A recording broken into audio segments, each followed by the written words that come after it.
Olá, para você que não me conhece, meu nome é Jean Carla, sou professora de inglês, coordenadora na Escola Goiânia de Idiomas em Governador Valadares, que existe desde 2012. Nós acabamos de completar 8 anos e eu te dou as boas-vindas para esta aula de inglês preparada com muito carinho para você que vai participar do Enem 2020. Vou te falar um pouquinho da minha trajetória como professora de inglês, que começou ainda no quinto período de letras, quando eu estudava letras, português e inglês aqui na universidade local. E após terminar letras, eu fui fazer uma especialização na Universidade Federal do Espírito Santo, uma especialização voltada para o inglês, para o ensino de língua inglesa. E após um tempo, eu fiz também um mestrado pela Universidade Federal de Minas Gerais, na área de literaturas em inglês. Então, um mestrado totalmente em inglês, uma experiência incrível. E, gente, eu estou aí contando já desde minha experiência profissional, mas antes disso, ainda bem jovem, eu morei na adolescência, no final da adolescência, nos Estados Unidos. E lá eu me interessei pelo inglês, me interessei logicamente porque eu estava vivendo lá, e também me interessei pelo ensino de inglês. E comecei já a pensar numa forma de ensinar inglês e fazer com que os meus alunos aprendessem rápido, tanto a conversação como também a leitura. 2 anos atrás eu resolvi fazer um intercâmbio teste, né? Fui com uma aluna do inglês avançado para estudar como se fosse uma aluna mesmo e experimentar uma escola na Irlanda, né? Então eu participei do intercâmbio na cidade de Cork, na Irlanda. Foram 15 dias estudando por lá e conhecendo um pouco da cultura irlandesa, que me deixou totalmente apaixonada pelo lugar. Te digo, seja muito bem-vindo e vamos aproveitar agora para estudar, para aprender as dicas que eu me propus ensinar a vocês nessa aula hoje sobre como interpretar melhor um texto em inglês. Essa aula será dividida em duas partes. A primeira dela no aspecto da língua, né, da gramática, e a segunda parte já voltada para a interpretação de textos. Se você ainda não segue a gente nas redes sociais, não se esqueça de seguir a gente lá no Instagram. De repente você veio de uma outra rede social e não conhece o nosso link. Ou se você está aqui pelo Instagram e não conhece, nós também temos uma fanpage no Facebook e também um canal no YouTube. E além do nosso blog cheio de dicas para você que se interessa aí pela aprendizagem do idioma inglês e também espanhol. Olá, pessoal! Então vamos dar início à nossa aula. Aqui nós temos o uso do ING e você deve estar se perguntando, ai, mas espera aí, isso aí não é gerúndio? Gente, tem muito mais para falar para vocês sobre ING do que gerúndio. A primeira utilidade do ING que todo aluno pensa é quando a gente vai falar dos continuous tenses, ou seja, dos tempos verbais que indicam continuidade, que é o uso realmente do ING. Ele é um gerúndio para a gente aqui no português, quando a gente fala gerúndio, quando ele é precedido do verbo to be. He is working hard on his project. Ele está trabalhando muito em seu projeto. Então, todas as vezes, seja 90% do tempo, ele vai ser precedido por um verbo to be. Lembrando que, em inglês, ele se chama gerund, o uso do ing no verbo, com várias outras funções. Aqui nesse caso do present continuous, ele se chama present participle, ok? Então, é um outro nome para ele. Em seguida, nós temos aqui o ing com a função de substantivo. Olha que interessante. Quando ele é precedido de adjetivo. Lasers provide good quality printing. Lasers, ou seja, impressões a laser, fornecem uma impressão de boa qualidade. Então, a gente tem o adjetivo, né? Good quality, na verdade, são dois adjetivos que vão caracterizar a palavra printing, que é impressão. Então, nós temos impressão de boa qualidade. Nesse caso aí, viram? ING não tem nada a ver com verbo, nada a ver com gerúndio. Nós também temos o uso dele como substantivo quando inicia orações. Nursing is hard work. Enfermagem é um trabalho duro, um trabalho difícil. Então, perceberam aí? Nursing é substantivo enfermagem. Ainda temos o uso do ing em uma palavra para transformá-la em substantivo quando esta palavra for precedida por artigo. Pode ser artigo definido, que é o caso de the, que em inglês significa o, a, os e as, ou pode ser também um artigo indefinido, que é o caso de a antes da palavra blessing. Então, vamos ler as frases. A primeira, it's your turn to do the cleaning. É a sua vez de fazer a limpeza. E na segunda, it was a blessing for her. Isso foi uma bênção para ela, ou foi uma bênção para ela. Também podemos traduzir assim, começando com o verbo, ok? Também temos o uso aí do ing como infinitivo. Quando eu falo infinitivo, é no nosso português, tá, pessoal? Então, aí a função ela é chamada infinitivo para a gente. Mas em inglês, esse é o que é o caso que eu disse que ele se chama gerund. Gerund é uma nomenclatura que ele recebe, porém, quando a gente traduz para o português, é o infinitivo. Quando que isso acontece? Quando a palavra, o verbo, ele complementa a ideia expressa pelo verbo anterior. No caso, o verbo anterior é stopped. Então, eu parei de fazer o quê? Eu parei de fumar ano passado. Então, existe uma lista de vários verbos em inglês que só aceitam o verbo seguinte com ing e vale a pena dar uma estudada nesta lista. Quando a gente for ler no português, nós vamos traduzir essa palavra aí que está com ing por um infinitivo, certo? Também ele tem a função de infinitivo quando ele vem após uma preposição. Olha que interessante. E isso é uma regra em inglês que a gente fala que é uma regra máxima em inglês. Sempre após uma preposição, vamos dizer assim, 99% do tempo, após uma preposição, a gente tem que colocar o verbo, né, em seguida com ing. She had difficulty in accepting his explanation. Ela teve dificuldades em aceitar a explicação dele. Então, em aceitar. A palavra aí tem ing, mas a gente vai ter que traduzir como infinitivo. E terceiro, também vamos traduzir como infinitivo quando o verbo é o sujeito da oração ou ele faz parte do sujeito da oração. No primeiro caso, esses dois verbos são sujeitos da oração. Drinking and driving is dangerous. Ah, mas o que é perigoso? Beber e dirigir é perigoso, certo? Então, a gente tem aí o uso do verbo com ing dos dois verbos e eles são os sujeitos da oração. O próximo verbo, working, ele já faz parte do sujeito que é working at night, que a pessoa disse, olha, working at night is not good. Trabalhar à noite não é bom. O que não é bom? Trabalhar à noite, viram? Faz parte do sujeito da oração. Ok, então nós temos aí esses casos como infinitivo. E agora a gente tem o caso do ing quando ele é um adjetivo, quando ele faz referência a um substantivo. That girl has a promising future. Aquela garota tem um futuro promissor. Veja bem, a palavra future é substantivo e antes do future tem promising. É uma palavra com ing, porém não é verbo, não tem nada a ver com gerúndio, é adjetivo. Ainda outro exemplo de adjetivo. Is there a shop round here that sells camping equipment? Ah, ou tem uma loja por aqui que vende equipamento de camping? Ah, mas que tipo de equipamento? De camping. Atenção também, um bônus aí para vocês, com essa palavra equipment, que não tem plural, ela é uma palavra incontável ou não contável em inglês, tá certo?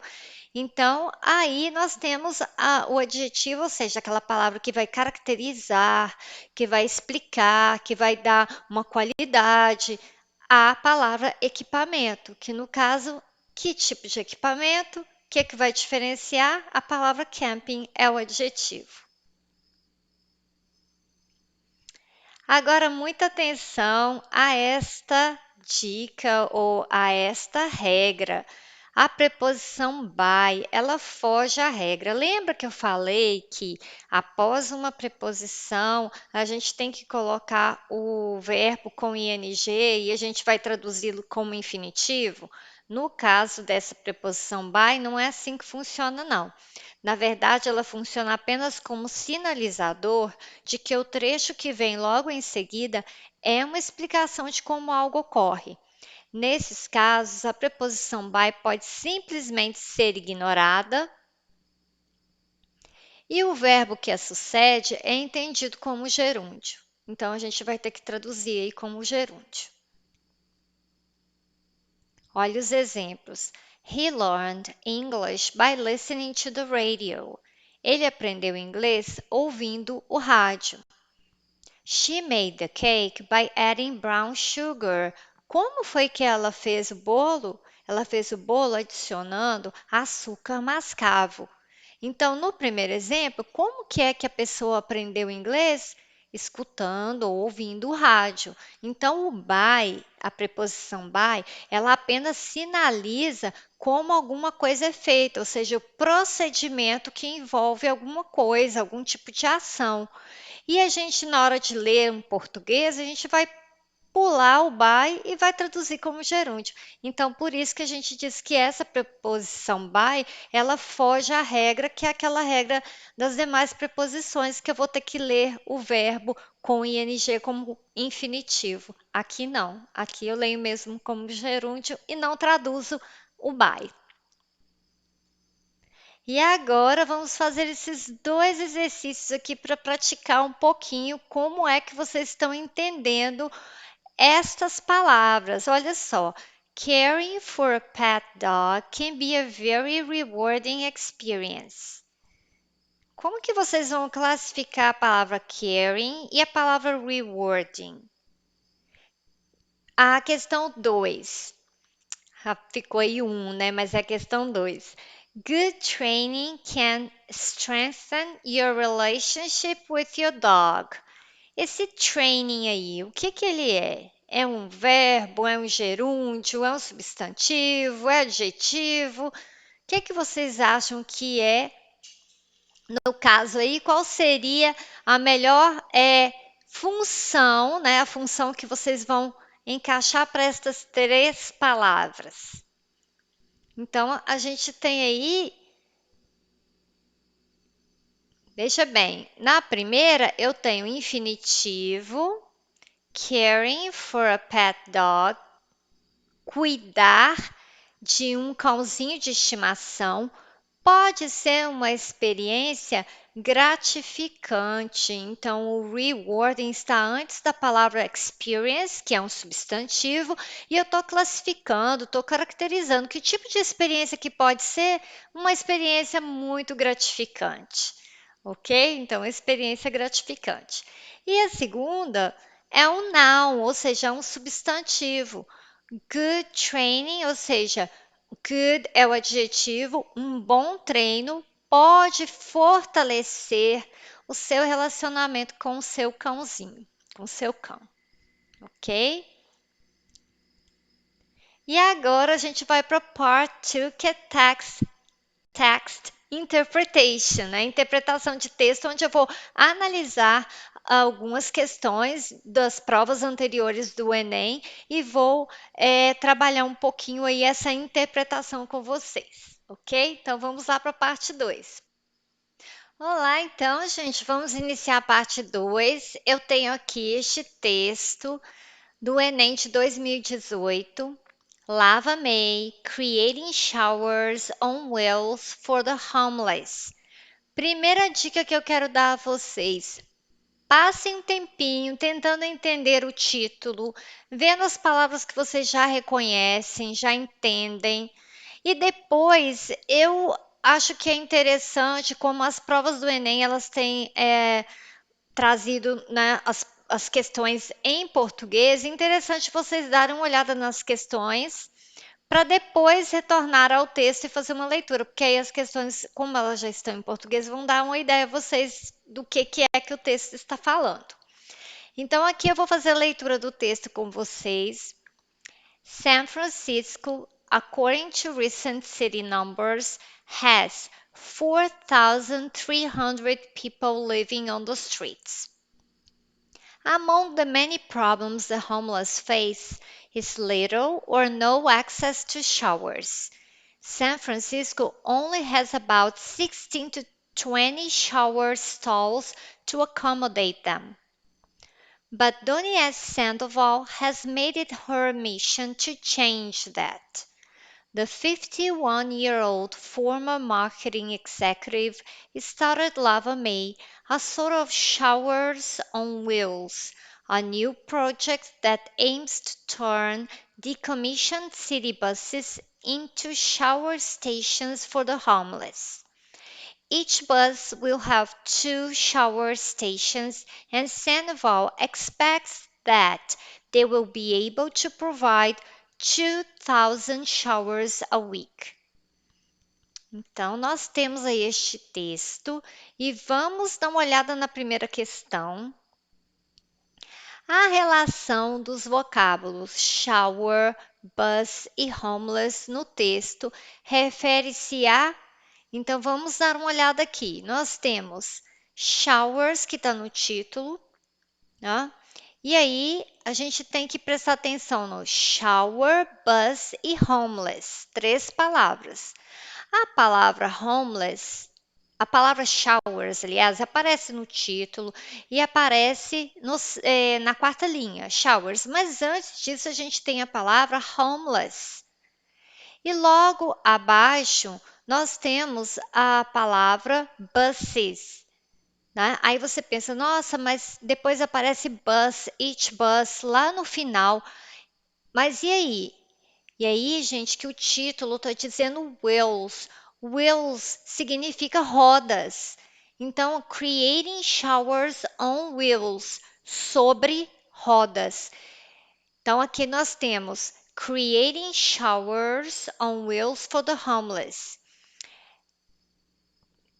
Criando, aí é um caso que a gente fala que é assim, uma exceção que fica melhor traduzir como gerúndio, o ing, olha, criando banhos sobre rodas para os sem teto, homeless, home é casa e less é menos. Então, a pessoa que não tem casa é um sem teto.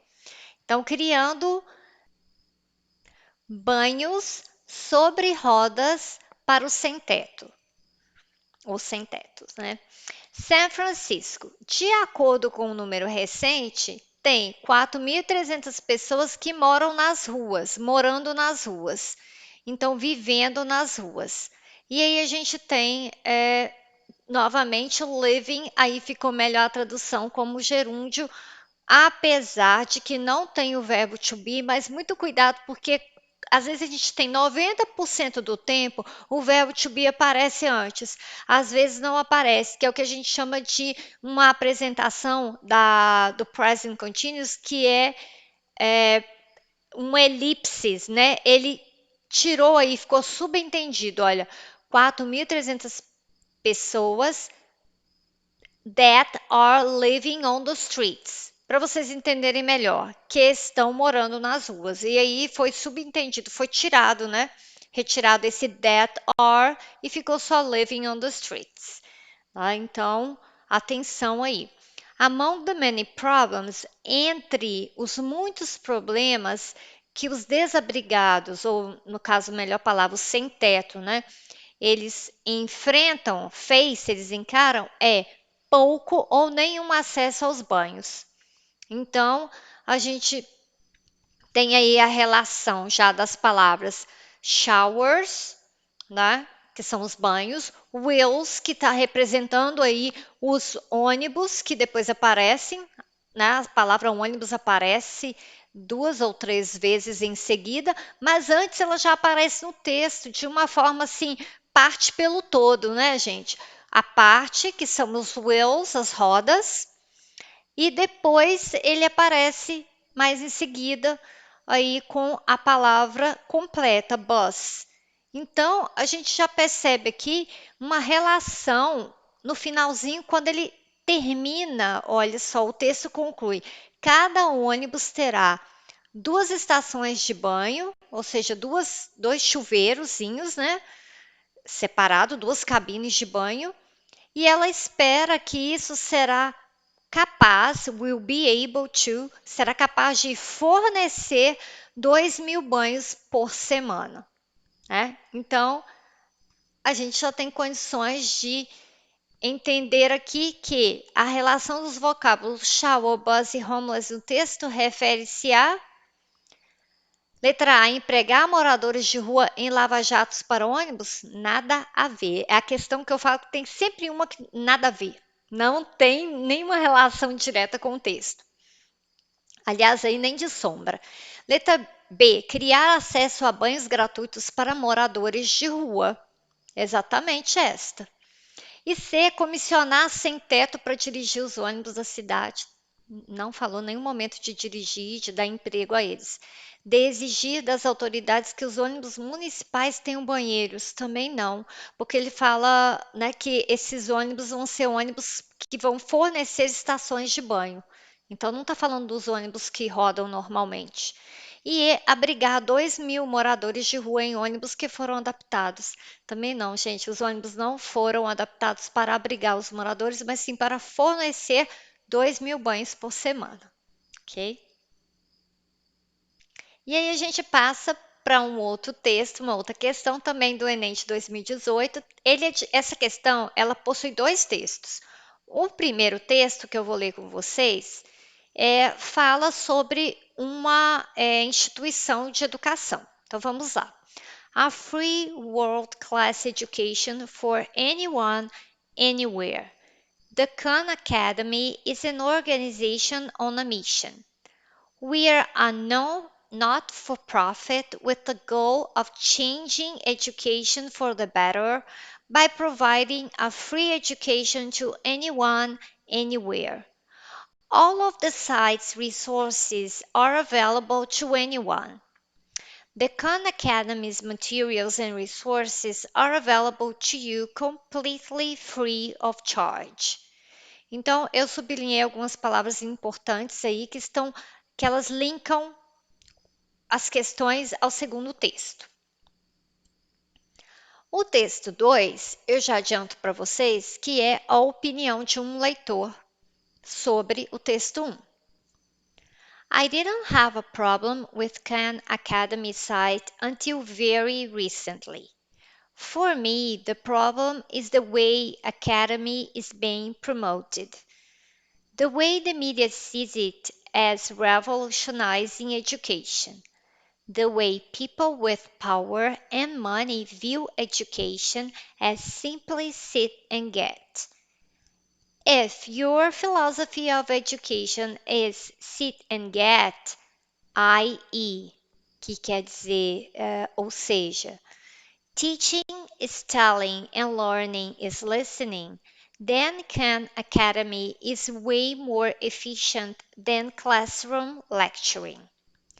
Khan Academy does it better, but true progressive educators, true education visionaries and revolutionaries don't want to do these things better. We want to do better things. Então, eu sublinhei algumas coisas aqui, nós vamos direto para a questão agora. Com o impacto das tecnologias e ampliação das redes sociais, consumidores encontram na internet possibilidades de opinar sobre serviços oferecidos. Nesse sentido, o segundo texto, que é um comentário sobre o site divulgado no primeiro, apresenta a intenção do autor de: letra A, elogiar o trabalho proposto para a educação nessa era tecnológica. Vamos retornar ao texto e dar uma olhada. I didn't have a problem with Khan Academy site until very recently. Veja bem, não está elogiando. A pessoa diz que não teve problema até muito recentemente. Ou seja, ela vai apresentar aí um problema. For me, the problem is the way academy is being promoted. Então, ela não vai elogiar, gente. Para mim, o problema é como a academia está sendo promovida. Como que esse site está sendo promovido. Então, letra A está fora da questão. Letra B. Reforçar como a mídia pode contribuir para revolucionar a educação. Pode contribuir. Muita atenção, porque cada parte do texto das alternativas, elas têm que ser comprovadas no texto. Está dizendo que a mídia pode contribuir? Letra B.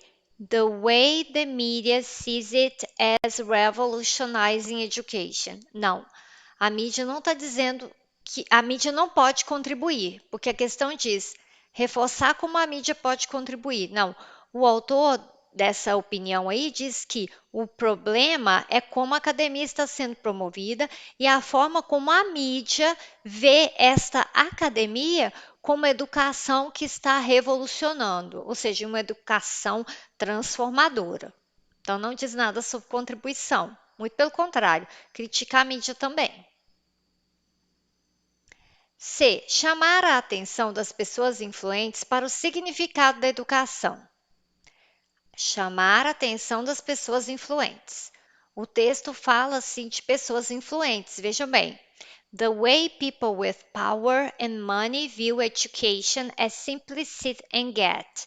A forma como as pessoas com poder e dinheiro, elas veem a educação como simplesmente sente-se e pegue, ou seja, sentar e consumir, como algo que você vai ter acesso e vai consumir.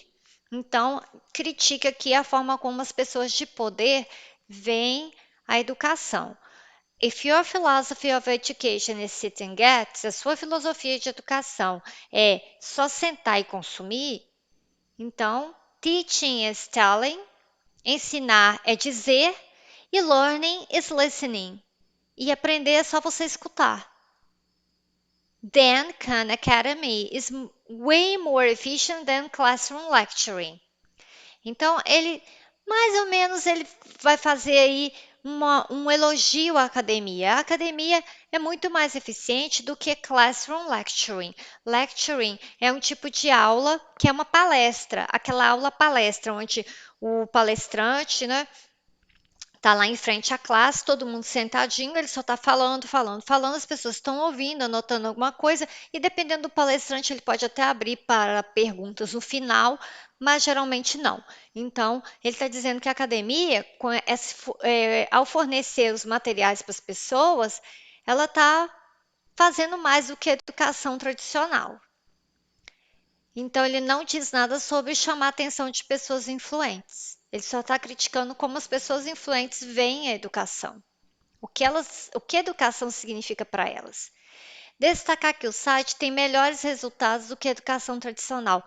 Olha só, gente, essa questão D é muito perigosa, porque a gente viu aqui, olha, realmente um elogio. A academia é way more efficient, quer dizer, muito mais eficiente do que esse tipo de educação formal, tradicional, né? Perdão, a palavra é tradicional, que a gente percebe. Só que o texto não está dizendo sobre melhores resultados. Não está apontando aqui que esse site, que essa instituição, ela fornece melhores resultados do que esse classroom lecturing. Não diz nada sobre isso. Então, muito cuidado com aquilo que a gente consegue inferir, ou seja, imaginar que pode ser, mas não está no texto. E letra E, criticar a concepção de educação em que se baseia a organização. Esta é a alternativa correta. Por quê? A pessoa conclui e me parece que é um educador, porque diz assim, educadores que visam, né, uma melhoria, educadores verdadeiros e visionários e revolucionários, eles não querem. They don't want to do these things better. Eles não querem fazer essas coisas de uma forma melhor. Eles querem fazer coisas melhores. Mas aí, não, desculpa que eu li eles, mas na verdade o texto diz: nós queremos fazer coisas melhores. Então, se tivesse uma outra questão aí perguntando, a gente poderia até arriscar, né, acertar que a pessoa é também educador, porque ela cita o que os educadores visionários e revolucionários querem, e ela se inclui. Nós queremos, né, coisas melhores. Então, criticar a concepção de educação em que se baseia a organização. Esta é a correta. Ok, agora a gente chega no nosso terceiro texto e último texto, que é do Enem de 2015, Notice of Baggage Inspection. Atenção ao título mais uma vez, cuidado com este título que nós temos aí. Dois cognatos, ou seja, dois amigos, duas palavras que são realmente o que elas parecem, e uma que é um falso cognato, ou um false friend, que é a palavra notice. Muita gente pode pensar que é notícia, mas não é notícia, é um aviso. Aviso de inspeção de bagagem. Então, muita atenção ao título.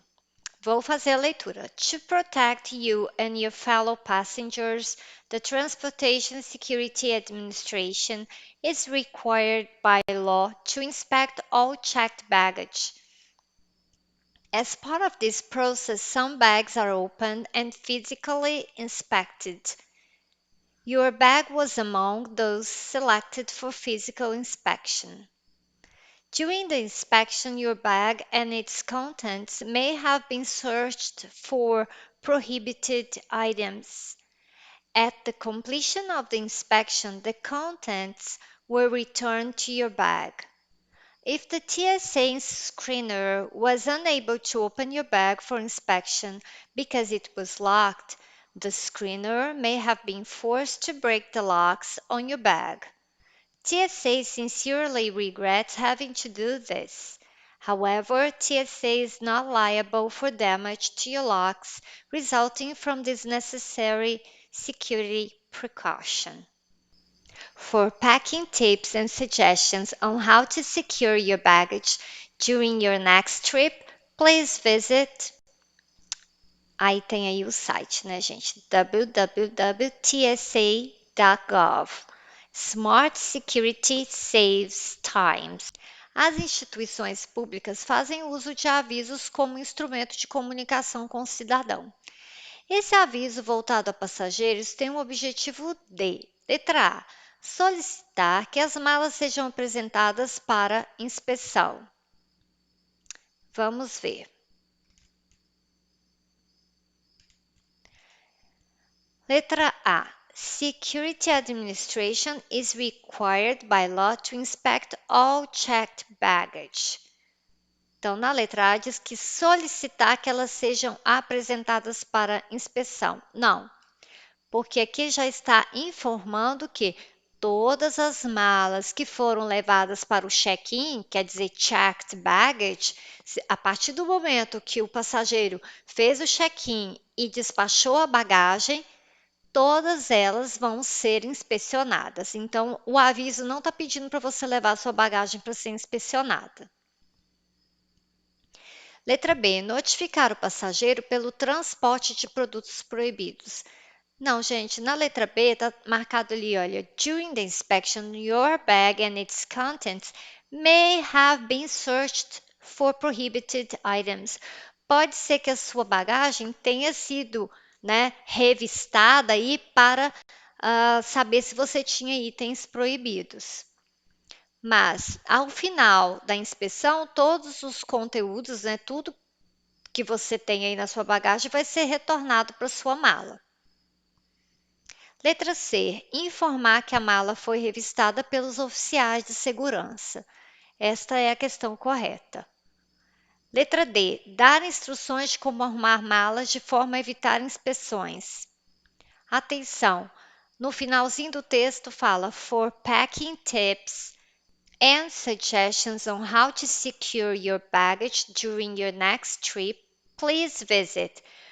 Para dicas de packing, ou seja, como fazer sua mala e sugestões em como colocar sua mala, sua bagagem de forma segura na sua próxima viagem, por favor, visite, aí tem aí o site. Então, não estou dizendo que é para você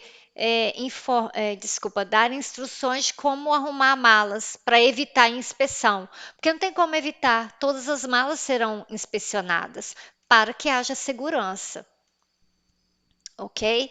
Então, a gente tem aqui apresentar desculpas pelo dano causado à mala durante a viagem.